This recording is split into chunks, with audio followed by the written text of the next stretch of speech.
Welcome to the Deep Dive podcast channel. Have you ever encountered someone who just, always seems perfectly put together and you kind of wonder what's really going on underneath? Absolutely. Or maybe you felt it yourself, that Yeah. feeling of presenting a certain image that doesn't quite match the inside story. Exactly, that subtle gap. Hmm. Today, we're really going to dive deep into that, into what we could call emotional masks, those fronts we put up, often without even fully realizing it. It's such a fundamental part of the human experience, isn't it? Understanding these protective layers, we'll be looking at why they develop and, importantly, the impact they can have. We'll be drawing on insights from psychology, really trying to unpack this fascinating, complex aspect of how we navigate the world and our relationships. And it's a worthwhile exploration because these masks, while sometimes feeling necessary, um, they often come with a hidden cost, a weight. We'll definitely talk about that weight and maybe some ways towards feeling a bit more authentic. Definitely. And hey, if this kind of deep dive into human psychology is your thing, if you find it as intriguing as we do consider subscribing to the channel. That way you won't miss out on future explorations. Yeah, and we genuinely love to hear your own thoughts or experiences on this too. The comments section is always open for that. Absolutely. Okay, so these emotional masks, it's more than just like having different sides to your personality, isn't it? It feels deeper than that. It really is. These Yeah. fronts, maybe it's constant humor or that unwavering confidence, maybe even extreme perfectionism. They're often functioning as protective mechanisms. They're more than just quirks. They're adaptations we've learned. So it's not necessarily about someone consciously trying to fool people, like being dishonest. Generally, no. Not in the way we usually think of dishonesty. It's more often that at some point in our lives, showing our genuine, maybe more vulnerable self felt, well, unsafe, Mm, emotionally risky. right. So the mask became a learned strategy, a way to cope, to navigate. That makes a lot of sense. So, what are the core reasons then? Why do we develop these protective layers? What's really driving it? Fundamentally, it boils down to self-protection. It's a learned behavior, often learned implicitly, that being truly real or vulnerable could lead to negative outcomes, things like rejection, judgment, maybe even emotional pain or abandonment. So, the mask is like a shield against that potential hurt. Exactly, a shield. And other drivers can include a need to feel in control, especially when feeling vulnerable seems overwhelming or dangerous. Control, that's a big one. It is, and also hiding parts of ourselves we've been taught or have come to believe are somehow unacceptable, too sensitive, too needy, not smart enough, whatever those internal messages are. Or that feeling of needing to fit in, right? To avoid being the odd one out. I think most people can relate to that pressure. Definitely. That desire for belonging is incredibly powerful. The fear of exclusion, of being ostracized, can absolutely shape the fronts we present.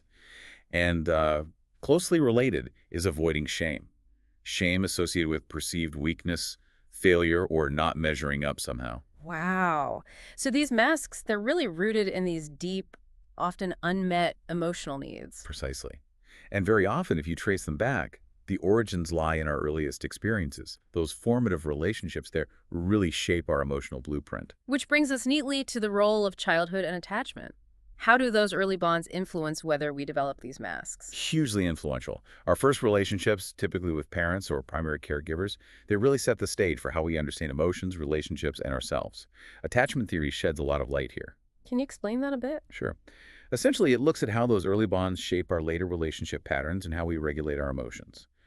When caregiving is consistently responsive, available, and safe, it tends to foster a secure attachment, a sense of being okay, lovable as you are. But if it's not like that? Well, if early relationships felt inconsistent, or maybe emotionally distant, critical, perhaps even unsafe, Mm, children can internalize this belief that their true self, their authentic feelings and needs, are somehow flawed or unacceptable, or even dangerous to express. and that leads to the masks later on. It can, yes.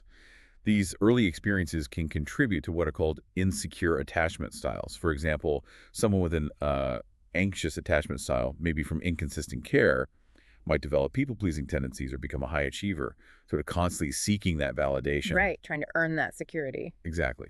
Or someone with an avoidance style, perhaps linked to emotional neglect, Mm. might adopt a mask of detachment, the I don't need anyone persona. Mm. And then disorganized attachment often from more chaotic or frightening early environments, can lead to more fluctuating or contradictory defenses. So these aren't just random personality quirks. They often have really deep roots. You mentioned the inner child wound concept earlier. Can you elaborate on that? What does that mean? Yeah, the inner child is a concept that helps us understand the lingering emotional impact of our childhood experiences. It includes the unmet needs, the hurts, the beliefs we formed back then. When these early emotional wounds aren't acknowledged or healed, they can powerfully fuel the masks we wear as adults. So the adult mask is still trying to protect that younger wounded part. In many ways, yes. It's like the adult self is compensating for what the child self lacked or feared. Could you give some concrete examples? How might a specific wound show up as an adult mask? Sure, let's say a child rarely received praise or felt their achievements weren't seen. As an adult, they might develop this intense perfectionism, constantly striving, always needing external validation to feel worthy, because their younger self didn't get that affirmation. Ah, I see. Trying to fill that gap. Precisely. Yeah. Or consider a child who was maybe shamed or laughed at for crying or showing anger. They might grow up to be the class clown type, always using humor to deflect seriousness or vulnerability. It keeps things light, safe. Keeps people at arm's length emotionally. It can, yes. And maybe a child who didn't feel safe expressing their honest thoughts or feelings might become an emotionally guarded adult, very hesitant to open up, to really share what's going on inside. It's like these masks are telling the stories our younger selves couldn't articulate. That's a great way to put it. They often speak volumes about unmet needs and unhealed pain. This is really fascinating. Let's maybe talk through some of those common masks you alluded to. You mentioned the performer, the high achiever, the perfectionist. What's typically hiding beneath that polished exterior? With the performer, the driving fear is often something like, if I'm not perfect, I won't be loved or I'll be rejected. Their background might involve conditional approval. Praise came for achievements. Mistakes were maybe criticized or punished. So perfection becomes the strategy to secure love and avoid that pain. Constantly proving their worth through doing. Exactly. Then you have the comedian, the person who uses humor for everything. Right, deflects everything serious. For them, the underlying fear is often about vulnerability, leading to humiliation or dismissal. Maybe their genuine emotions were invalidated or mocked when they were young. Humor becomes the shield. It lets them connect, but superficially. Keeps the real stuff hidden. Keeps it safe. Okay, what about the caretaker? The people pleaser, always focused on others. The caretaker's core fear often revolves around, if I state my own needs, I'm selfish, or people will leave me. They likely learned early on that their value, maybe even their safety or connection, depended on prioritizing others' needs. Self-sacrifice became the way to earn love or acceptance. Believing their needs don't matter as much, perhaps. Or that expressing them is too risky. Then there's the lone wolf. Seems very independent, maybe a bit aloof. Doesn't seem to need anyone. Right. But the hidden fear there is often about intimacy itself being dangerous. If I let people get close, I'll be hurt or controlled. This can stem from early attachments that felt unreliable, inconsistent, or even unsafe. So self-reliance wasn't just a preference, it was a survival strategy. Wow. So that independence is actually a defense against past pain. Often, yes. And finally, the charmer. Very charismatic, maybe focused on image, but perhaps avoids deep connection. Seems popular, but maybe not truly intimate. Exactly. The underlying fear here can be, if people really knew the real me, they wouldn't like me or they wouldn't love me.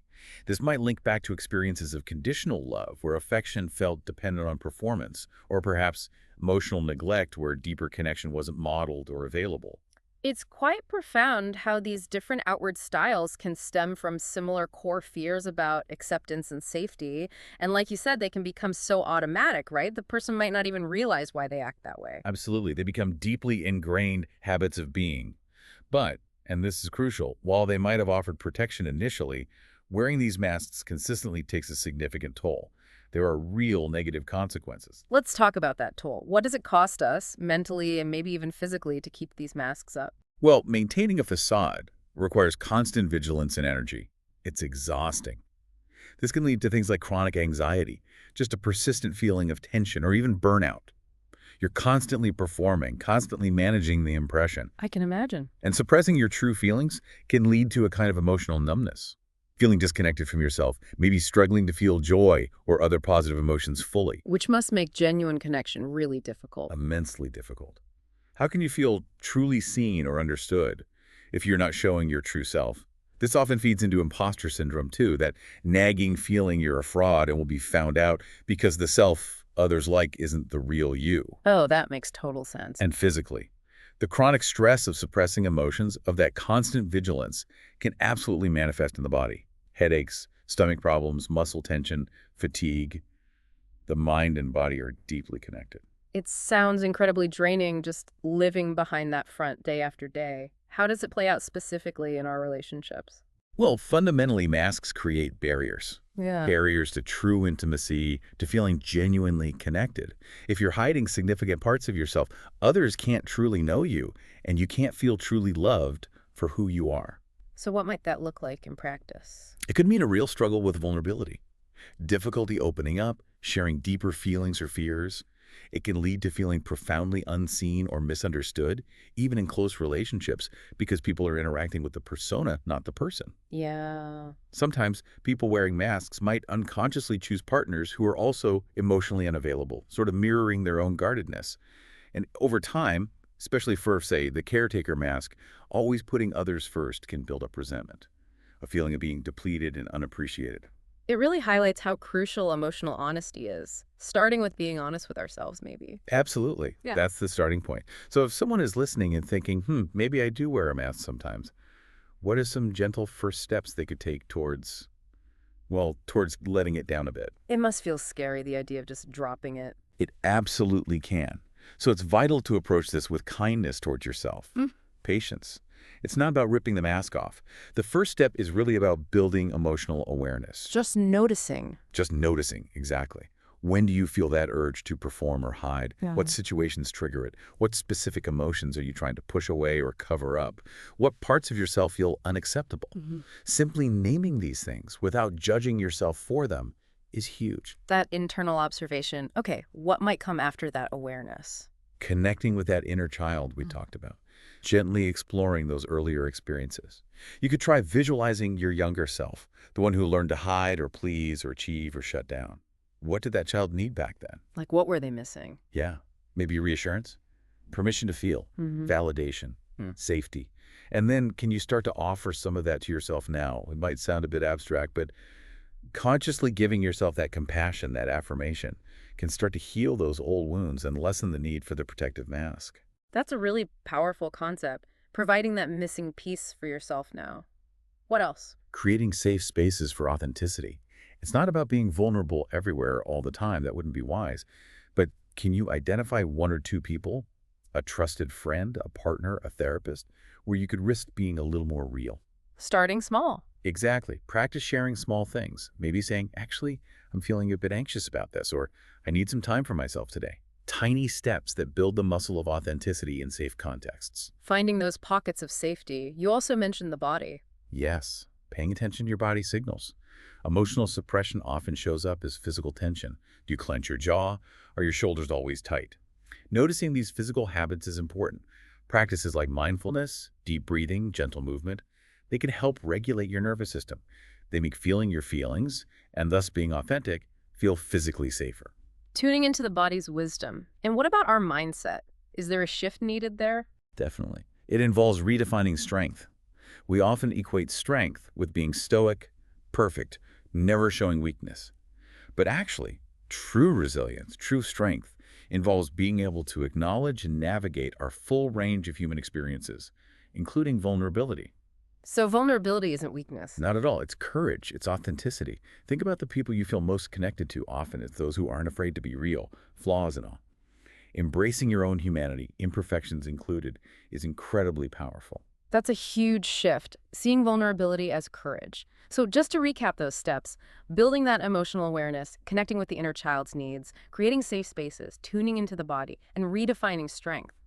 Gentle steps towards maybe loosening the mask's grip. Precisely. It's not about forcing anything. It's a gradual process, peeling back layers when and where it feels safe enough, little by little. This has been so incredibly illuminating. We've covered a lot. Yeah. Before we wrap up, let me quickly touch on a few questions listeners might have.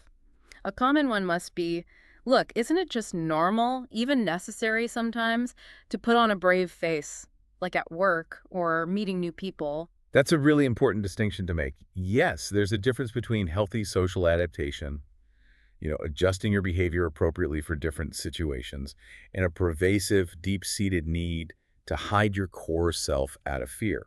So it's about the motivation. Exactly. Is it about navigating a social context effectively, or is it driven by a fundamental fear? Hmm. If they see the real me, they won't like me accept me value me. Healthy adaptation doesn't require suppressing your authentic feelings consistently. It's more about choosing appropriate expression. The mask driven by fear feels much more rigid and draining. That clarifies it beautifully. Okay, another potential worry. If I start wearing my mask, won't I just be wide open to getting hurt? A completely understandable fear. And that's why the emphasis is on gradual steps and safe spaces. You don't go from 100% masked to 100% vulnerable overnight. It's about consciously choosing who you share with and how much and when. Building trust is key. You control the pace. It's about finding a balance that feels right and safe for you as you go. Taking calculated risks in safe environments. Got it. And maybe for someone just starting to think about this, how do I even know for sure if I'm wearing a mask? It feels like just me. That takes some honest self-reflection. Maybe think back to those common fronts we described, the performer, comedian, caretaker, lone wolf charmer. Do any of those patterns resonate strongly? What fears might be underneath those behaviors for you?